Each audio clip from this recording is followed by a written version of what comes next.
This is a masterlock street cuff. It's a bike lock. You would run the shackle through this side and then pull that wire through. It's pretty neat. It's got a spring-loaded shackle on it. I mean, it's pretty solid. It's a bicycle lock, you know.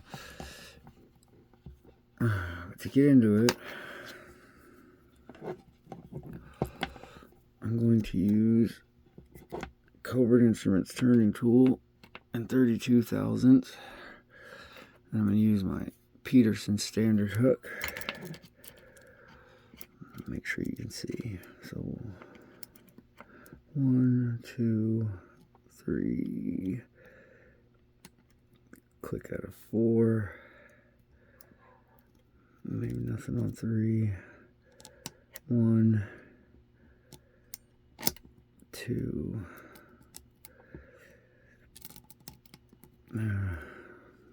Maybe.